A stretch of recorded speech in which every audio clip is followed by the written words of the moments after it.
요한복음 강의 12번째 시간으로 예수님과의 관계가 발전하지 않는 이유라는 제목으로 말씀을 보겠습니다. 누구나 첫사랑을 아주 아련하고 좋았던 기억으로 가지고 있는 경우들이 있습니다.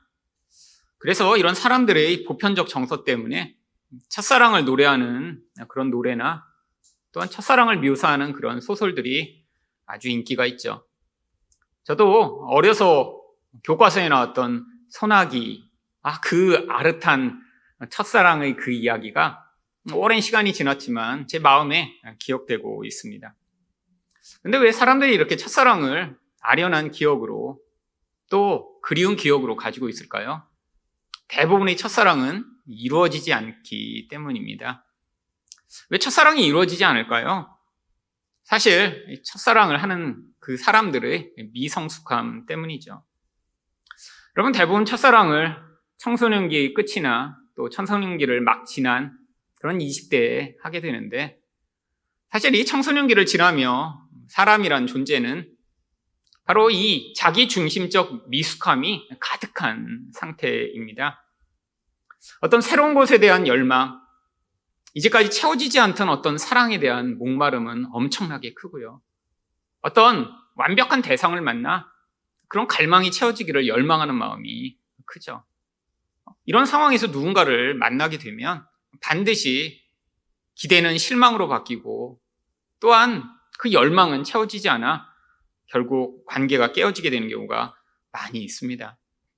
근데 예수님과의 관계도 아주 유사합니다.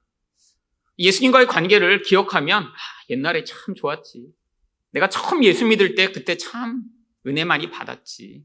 라고 과거만을 기억하는 사람들이 상당히 많이 있습니다.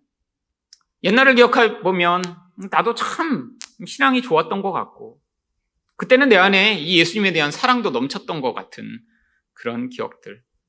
그런데 이 예수님과의 첫사랑을 아주 중요하고 가치 있게 기억하는 사람일수록 그러면 지금 예수님과의 관계는 어떤가라고 생각해 보면 굉장히 대면대면하고 피상적인 경우가 많이 있습니다.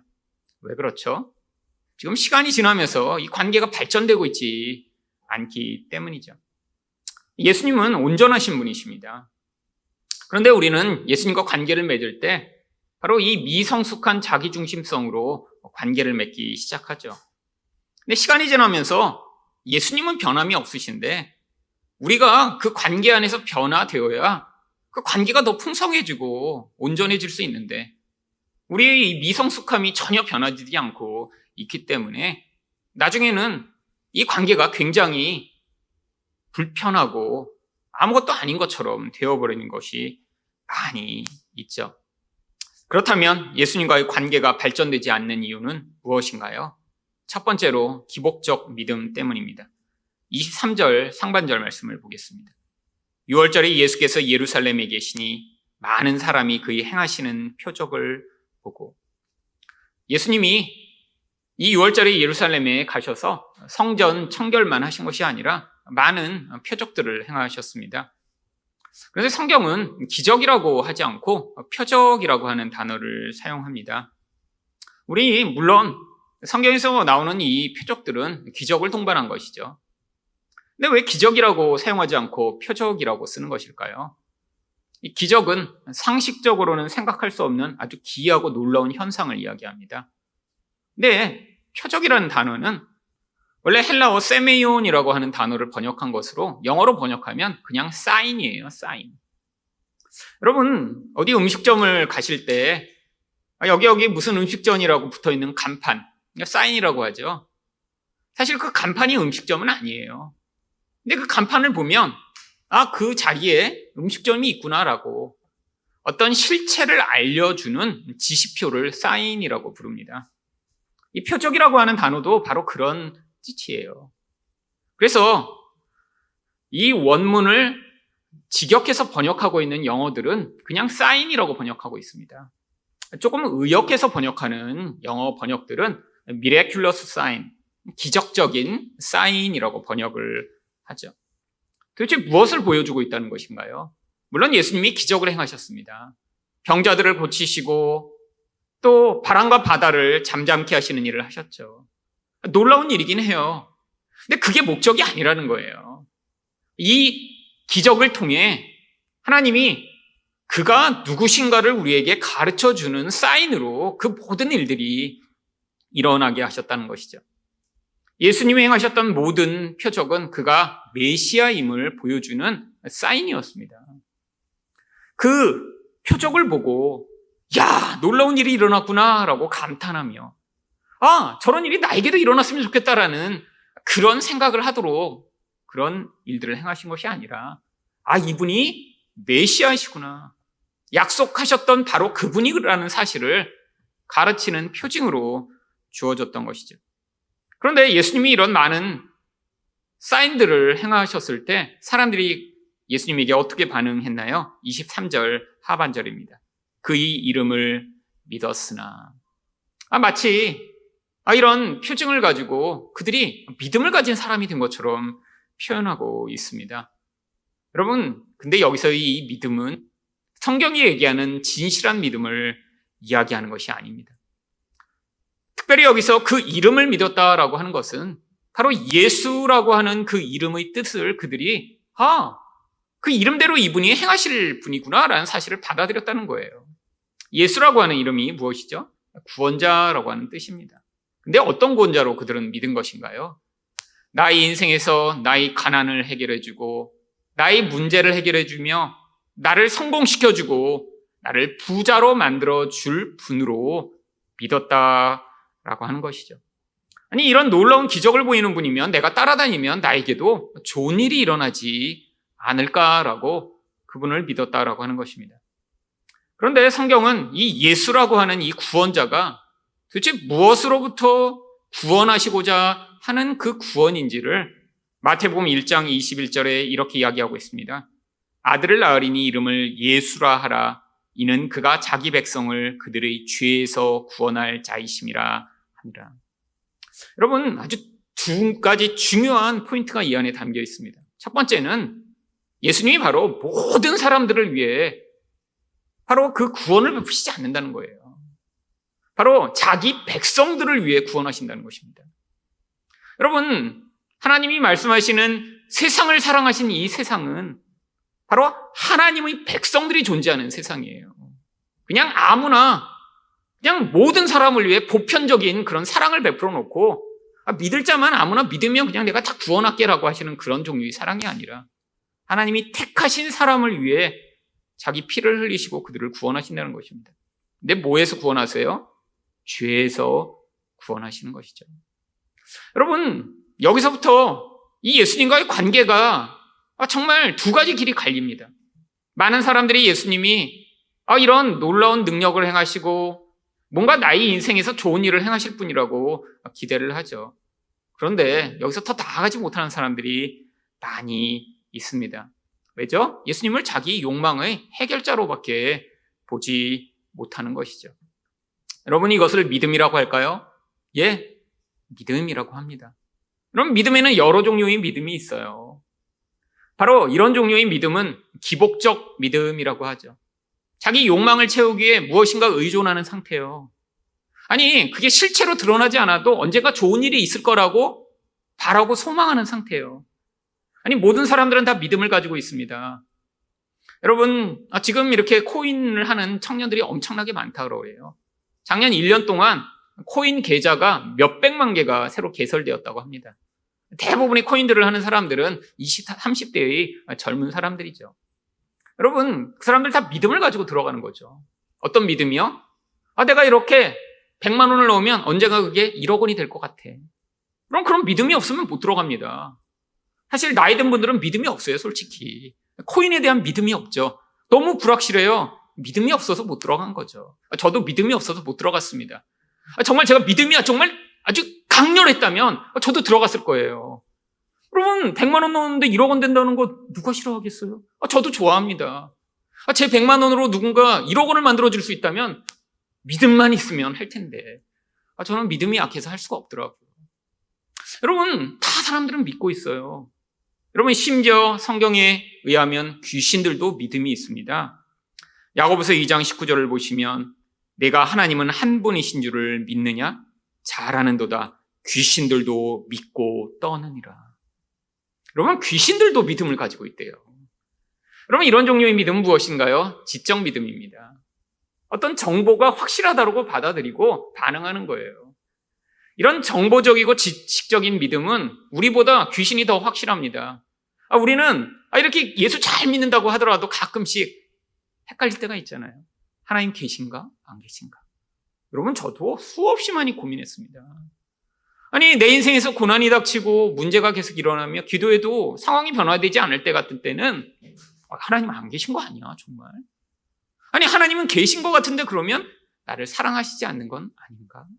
이런 회의와 고민을 할 때가 많이 있었죠. 여러분, 귀신들은 절대로 그런 생각하지 않습니다. 영적으로 하나님이 얼마나 권능이 뛰어나신 분이시며 놀라우신 분이신가? 그들은 확실한 믿음을 가지고 있어요. 근데 이런 믿음이 성경이 이야기하는 믿음인가요? 성경이 이야기하는 믿음은 나의 다른 의존을 다 내려놓고 그분에게 내 인생과 내 전 존재를 의탁하는 믿음입니다. 이 믿음으로 말미암아 무엇이 반드시 나타나야 하나요? 내가 생각하고 내가 맞다라고 생각하는 것들을 내려놓고 그분을 의존하고 받아들였기 때문에 내 생각에서는 그것이 맞지 않는 것 같아도 그 하나님의 뜻대로 반응하는 순종이 나와야 그것을 믿음이라고 하죠. 여러분, 무엇인가 세상에서 이렇게 놀라운 일이 일어나고 그 기적 같은 일로 말미암아 내게 유익이 주어질 것이라고 믿는 이런 기복적 믿음을 가진 사람들은 반드시 마귀에게 유혹을 받게 되어 있습니다. 여러분, 신약성경에서 기적이란 단어가 한글로도 딱 한 번 번역되고 있습니다. 근데 그 단어가 어디 번역되냐면 데살로니가 후서 2장 9절부터 10절입니다. 악한 자의 나타남은 사탄의 활동을 따라 모든 능력과 표적과 거짓 기적과 여기에 딱 한 번 기적이라는 단어가 나와요. 그런데 이 기적이 언제 나타나는 기적이에요? 마귀가 일으키는 기적이라는 거예요. 예수님이 행하시는 것은 기적이 아니에요. 표적입니다. 그분이 예수니까 네가 의존하고 네가 바라고 네가 생각하는 거 다 내려놓고 그 구원자를 진짜 받아들여 그 뜻대로 반응해라 라고 그분을 보여주는 것은 표적인데 마귀는 기적을 보이죠. 무엇을 위해 기적을 보이나요? 10절을 보시면 불의 모든 속임으로 멸망하는 자들에게 있으리니 이는 그들이 진리의 사랑을 받지 아니하여 구원함을 받지 못함이라. 여러분, 구원받지 못할 자들을 분리해내도록 이런 거짓 기적이 나타난다는 거예요. 여러분, 많은 사람들이 지금도 이렇게 마귀가 행하는 일에 속아 넘어갑니다.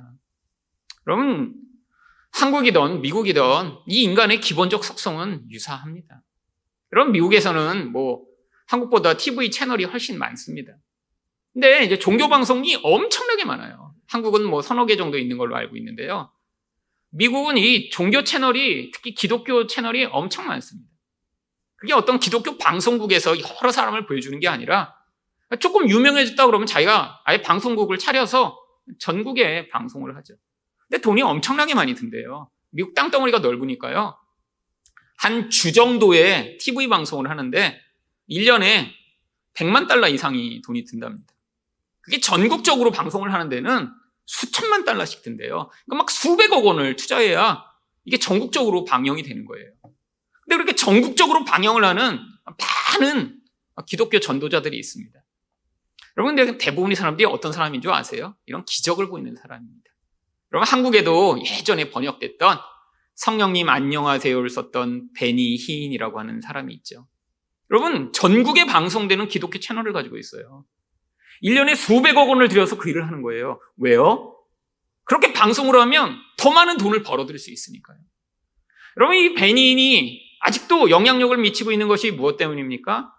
바로 슉 하고 손을 내밀면 사람들이 막 쓰러져요. 그 다음에 병을 낫지 않는 불치병에 걸렸다는 사람들이 병을 치료받았다라고 하는 경우들이 많이 있습니다.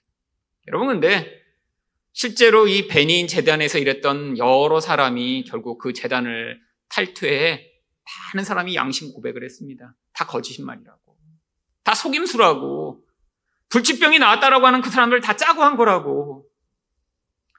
여러분, 그런데 사람들이 분별력이 없어요. 뭔가 그런 기적이 일어나면 나에게도 저런 기적이 일어나서 나도 병도 낫고 나도 잘 됐으면 좋겠다라는 열망으로 그런 채널을 구독하고 거기서 광고하는 것들을 사죠. 그럼 베니인이 제가 저희 큰 외삼촌 댁에 갔을 때 오래전 일입니다. 근데 베니인이 하는 방송을 그 외삼촌 댁에서도 틀어놓으셨더라고요. 자주 보신대요. 근데 이제 그 당시만 해도 저도 한국에서 이 성령님 안녕하세요 그 책을 읽고 은혜를 받았어요. 두란노에서 또 이렇게 번역한 책이거든요. 그래서 한국이 제일 중요한 기독교 출판사 아니에요. 그래서 은혜도 받고 근데 이제 제가 아주 오래전 일이죠. 20몇 년 전에 방송을 하는데 이게 막 그런 기적을 보입니다. 막 사람들이 막 쓰러져요. 막 앞에 나와서 병이 났고 자기 이렇게 못 걷다가 걸었다가 막 이 목발을 막 집어 던지고 막 휠체어에서 일어나고 막 예수님 같아요. 그리고 신기하게 막 봤어요. 근데 방송 끝에 베니인이 뭔가 이렇게 등불 같은 걸 하나 가져오더니 광고를 하더라고요. 근데 그 등불 가격이 굉장히 비싸요. 3, 40만 원 정도 했던 것 같아요. 그래서 홈쇼핑 광고처럼 안에 전화번호가 쭉 나옵니다. 근데 뭐라고 광고하는 줄 아세요? 자기가 기도를 해서 그 등불에 성령님이 임재했다는 거예요. 그래서 불을 켜면 성령이 오셔서 거기서 촛불로 이렇게 밝게 빛나신대요. 집집마다 성령을 모셔가라고 이 등불을 사서 그렇게 광고하고 있더라고요.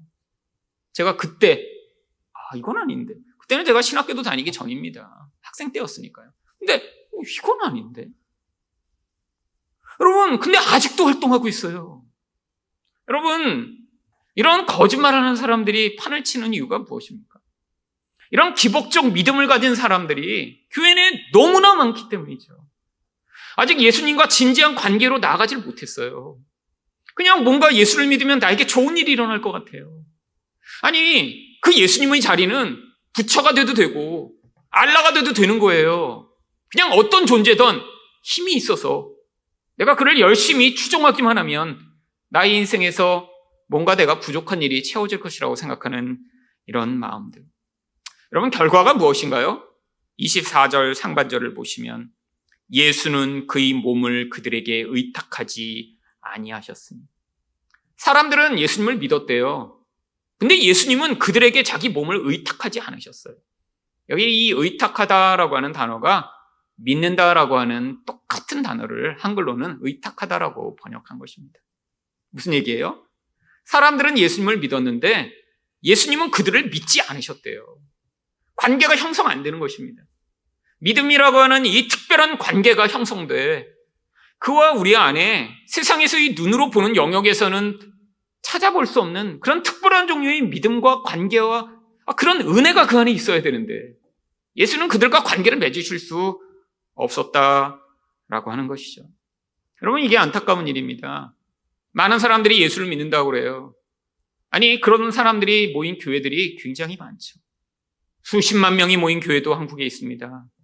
여러분, 그런데 그럼 많은 사람들이 모인 교회일수록 사람들의 믿음이라고 하는 그 믿음이 이런 기복적인 믿음에 있는 경우들이 아주 많이 있죠.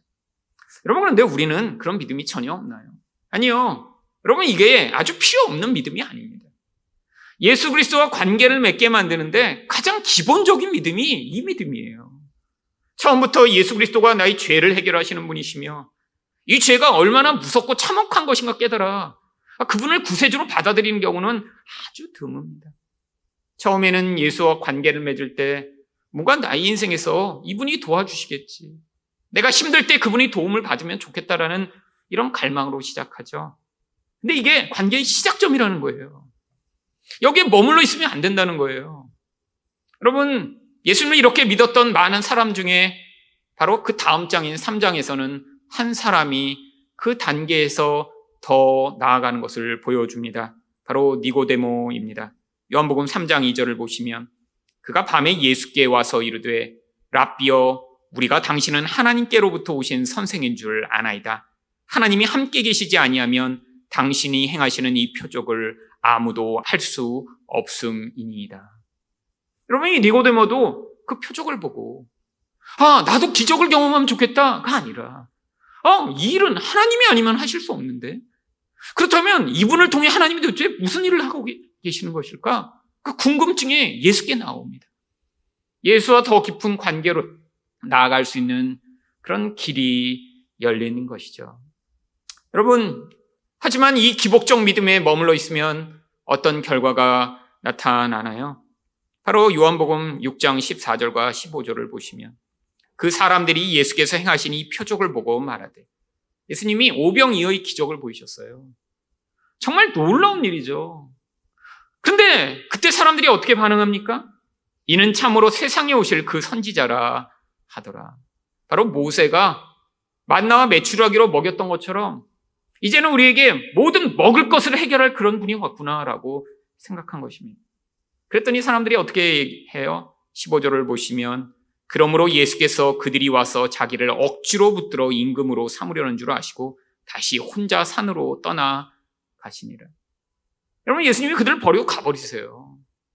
나는 너희에게 이런 먹을 거 주려고 온 그런 신이 아니라는 것이에요.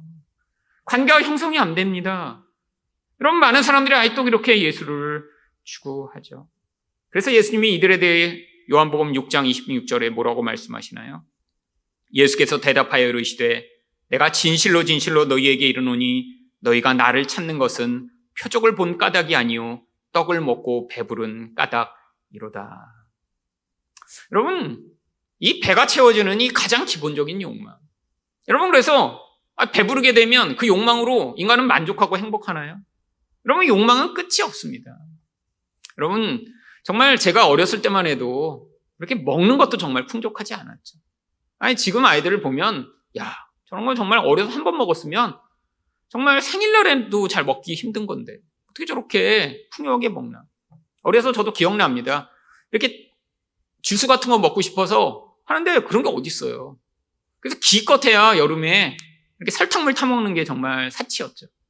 근데 그 설탕물도 엄마가 잘 못 먹게 하니까 제가 한 번은 엄마 몰래 설탕을 듬뿍 넣어서 그래갖고 몰래 마시려고 부엌에서 먹었다가 이 미원을 타갖고 정말 막 토하고 난리를 쳤던 기억이 아직도 있습니다.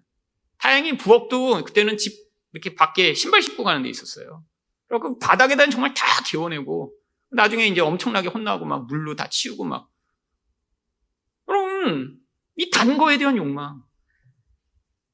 분명히 엄마가 사탕을 산 걸 다 주지 않고 남겨놓은 거를 제가 알고 있었는데 그걸 찾다가 분명히 장롱 위에 있겠지라고 위에서 손을 잡았다가 그 유리병을 깨트려 또 혼났던 그 기억. 여러분, 먹을 것도 정말 풍요하지 않던 그 시절. 여러분, 근데 지금 먹을 거 너무 풍족하잖아요. 그랬더니 우리 모든 욕망이 다 사라졌나요? 아니에요. 하나가 채워지면 또 다른 게 생기고 하나가 채워지면 또 다른 게 생기고. 아니, 이전에는 없던 것 같은데 계속 생겨요. 여러분, 보지 않을 때는 없었는데 남만 봐도 계속 생겨요. 여러분, 저도 유튜브를 보면 너무 부러운 사람들이 많더라고요. 저는 요즘 뭐 이렇게 잘 살고 뭐 좋은 차 가지고 이런 건 별로 부럽진 않습니다. 요즘 제가 진짜 부러운 사람은 노래 잘하는 사람이에요. 아니, 노래만 잘해도 어떻게 저렇게 사람들을 감동시키고 하나. 왜? 저도 노래 더 잘하고 싶거든요. 설교로 안 되면 그냥 매주 끝날 때 그냥 노래 한 편 부르면 모두 다 울고 가시고 이렇게만 해도 참 좋겠어요. 근데 그렇게 어떻게 잘 외워서 그렇게 젊은 사람들이 그냥 그렇게 노래를 술술술술술. 물론 엄청나게 선발된 그 소수의 사람들이 부르는 노래들. 부러워요. 정말 부러워요. 여러분, 얼마나 뭔가 잘하는 사람들이 많은가요? 옛날엔 그렇게 노래 잘하는 게 좋은 거라는 생각 못 했어요. 그냥 노래는 하나님을 찬양할 때만 쓰는 거지. 이렇게 생각했는데, 잘하는 사람들이 부르는 노래를 보니까, 저도 그렇게 노래를 듣다가 울컥할 때가 있더라고요.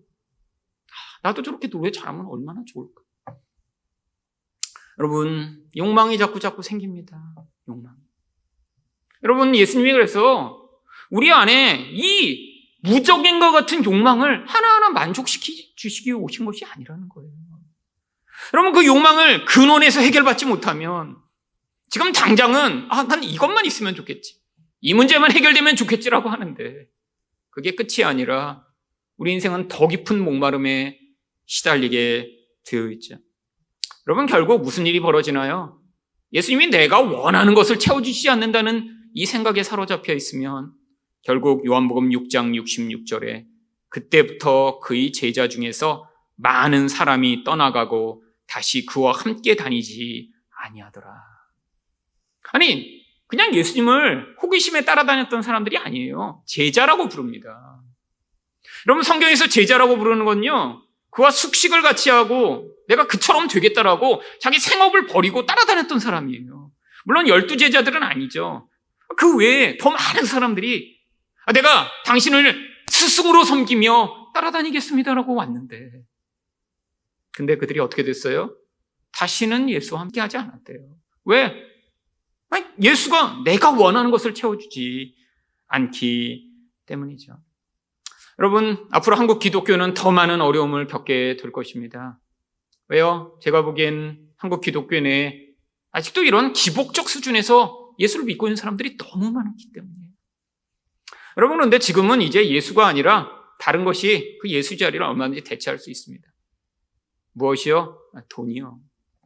우리가 정말 가난하고 정말 부자 될 수 있는 길이 없을 때는, 그때는 정말 예수밖에 없었어요. 아파도 예수 불렀고, 너무 배고파서 예수님께 도와달라고 했고, 정말 무능하고 길이 없어서 예수를 찾았는데, 이제는 주변에도 부동산만 있어도, 주식만 잘했어도, 아니 우연히 비트코인만 쌌어도 부자 된 사람들이 너무 넘쳐나기 시작했죠. 여러분, 교회 내에도 분명히 이렇게 옛날보다 잘 살고 이제는 내가 가진 돈으로 내 미래와 내 현재쯤은 감당할 수 있다고 생각하는 사람들 아주 많이 늘어났습니다. 결과가 무엇이죠? 이젠 아프면 예수님 찾지 않아요. 내가 돈이 많으면 얼마든지 좋은 의료 혜택을 받을 수 있으니까요.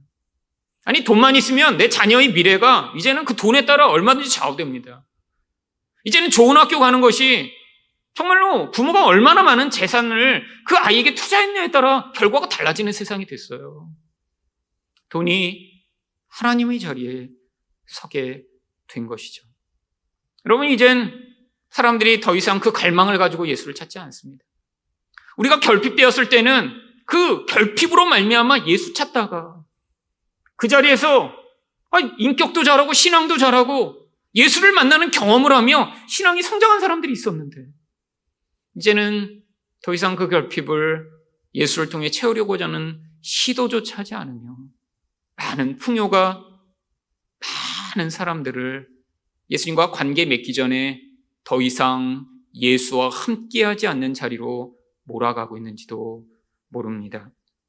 두 번째로 예수님과의 관계가 발전되지 않는 이유는 무엇인가요? 사람의 속에 더러움이 가득하기 때문입니다. 24절 말씀을 보겠습니다. 예수는 그의 몸을 그들에게 의탁하지 아니하셨으니 이는 친히 모든 사람을 아시며. 여러분, 예수님이 왜 사람들을 믿고 그들과 이런 관계를 맺지 않으셨나요? 사람을 이미 너무 잘 아시기 때문이죠. 여러분, 이게 문제입니다. 여러분, 우리가 결혼하기 전에 만약에 상대방을 너무 속속들이 다 알고 있다 그러면 결혼이 참 어렵습니다. 그렇잖아요. 여러분, 결혼해서 이 사람이 어떤 사람인지 정말 다 알고 결혼한 사람이 누가 있어요? 모르니까 결혼하신 것입니다. 모르니까. 그래서 연애를 오래 하면 깨지는 거예요. 적당한 그런 시간까지만 연애를 해야 결혼이 잘 됩니다. 한 1년, 2년, 3년 넘어가면 이제 위태해지기 시작해요. 왜? 이제 상대방을 옛날보다 더 많이 알아줘요. 내 어떤 정욕적 사랑도 이제 사라지기 시작해요. 그러면 결혼이 잘 안 됩니다. 여러분, 첫사랑도 그렇죠. 많이들 옛날의 첫사랑을 돌아보며 그때 그 사람이랑 내가 계속 만났으면 어떨까? 그럼 만났어도 똑같아요. 그때 잘 모른 채로 그렇게 그냥 사귀다가 헤어져서 아련하게 기억하는 거죠. 여러분, 깊이 알면 인간은 다 똑같습니다. 여러분, 어떤 새로운 사람도 없어요. 여러분, 제일 바보 같은 사람이 이미 결혼했는데도 이렇게 배우자를 통해 만족하지 못하니까 그때 또 다른 사람을 찾아 헤매는 사람들, 제일 미련하고 바보 같은 사람들이죠.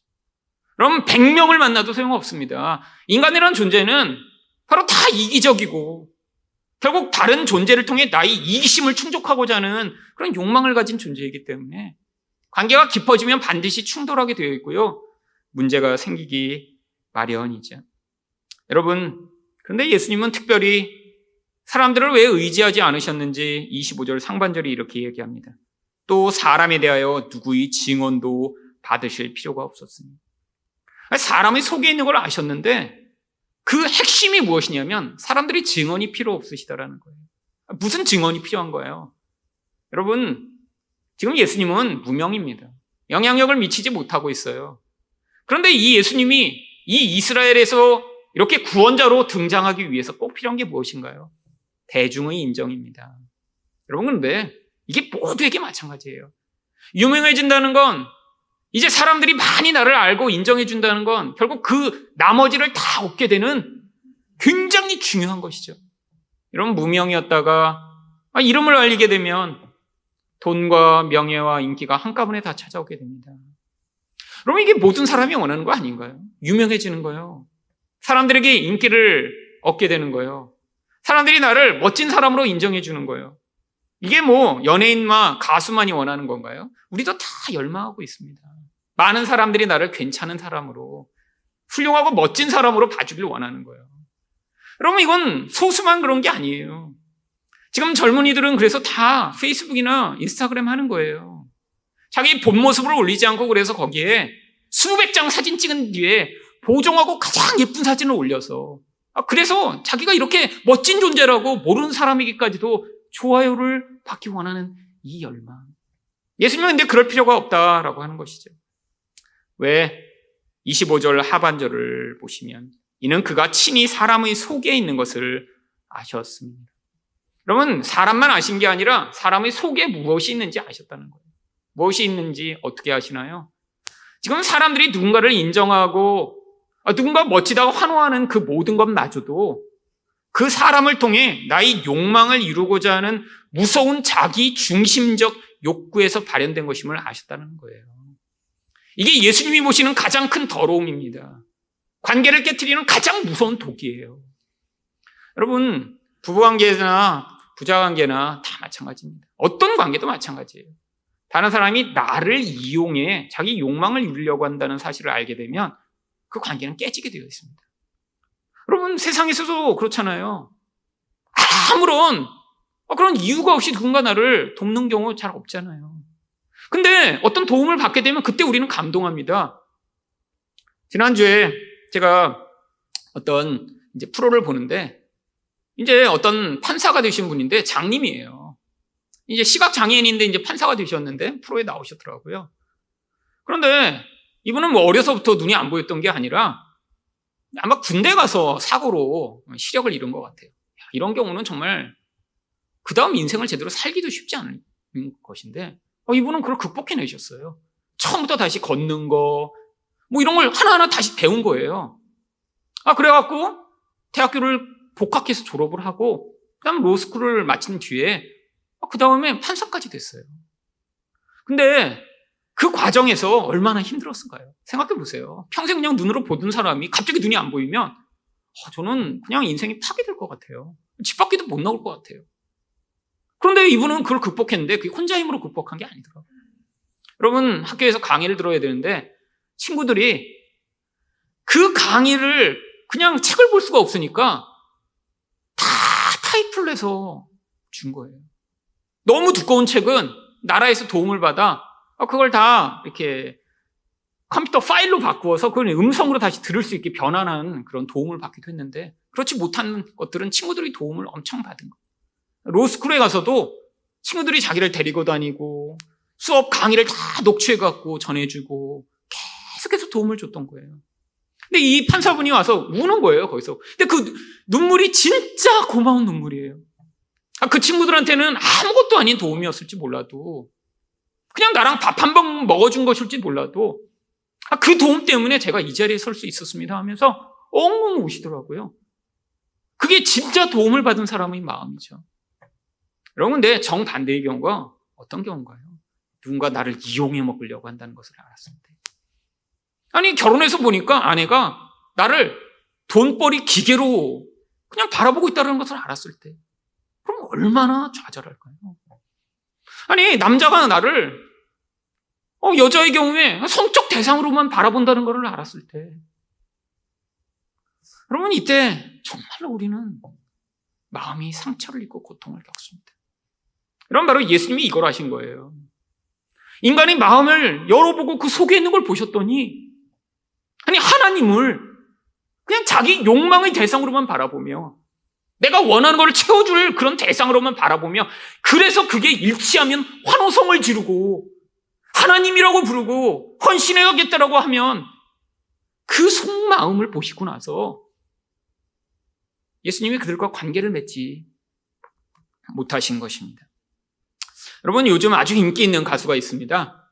여러분도 혹시 아시나요? 이승윤이라고 싱어게인에서 1등한 가수죠. 근데 이 친구가 또 아주 유명한 목사님 아들이더라고요. 뭐 그래서 그런지 이 친구가 쓴 어떤 이제 노래가 있는데 아주 제가 공감을 해서 여러분과 함께 나누기를 원합니다. 제가 노래까지 이렇게 부를 수 있으면 참 좋겠지만 그냥 가사가 중요해서 오늘 인용을 하려고 하는데 가사를 한번 보시죠. 영웅 수집가라고 하는 가수예요. 영웅 수집가. 그토록 찾아 헤맨 사람을 만난 것 같아 아마도 나의 영웅이야. 어쩌면 저렇게도 올곧고 위대한 건지 끝까지 나는 따를 거야. 다만 내가 원할 만만 영원히 하면 돼. 걸음걸이도 한치도 어긋나지만 않으면 돼. 나의 진연일장에 놓을 영웅이야. 손대지 마. 여러분 근데 마지막 절에 반전이 있습니다. 이런 조금 바래는 흔적이 있잖아. 부셔도 좋아. 여러분 이게 바로 인생 내내 사람들이 어떤 영웅, 연예인, 아니 심지어는 그 자리에 목사, 심지어는 예수를 올려놓고 바라보는 태도 아닌가요? 아니 내 인생에서 내가 원하는 말만 영원히 해줘. 내가 따라갈 수 있게 늘 똑바로만 가줘. 그리고 내 진열장에 올려놓을 거야. 야, 저는 영웅이니까. 근데 자세히 살펴보니까 내 마음에 안 드는 부분이 있어요. 그러니까 부셔버려요. 2절도 있습니다. 또 다른 영웅을 그래서 또 찾아요. 그래서 이게 영웅 수집가죠. 일생 내내 영웅을 찾는다는 거예요. 뭔가 내 마음에 들고 나의 욕구를 이루어줄 그런 사람이건 대상을 찾아 헤매다가 그게 내 마음에 들지 않으면 버리고 또 다른 영웅을 수집한다라고 하는 거죠. 여러분 이게 하나님 보실 때 가장 더럽고 추한 마음이에요. 관계를 나의 욕망을 위한 도구로 쓰는 이 인간의 더러운 마음. 여러분 그래서 이 마음을 하나님이 어떻게 하시나요? 예레미야 17장 9절부터 10절을 보시면 만물 모두가 거짓되고 심히 부패한 것은 마음이라 누가 능히 이를 알리오마는 나 여호와는 심장을 살피며 폐부를 시험하고 각각 그의 행위와 그의 행실대로 보응하나니.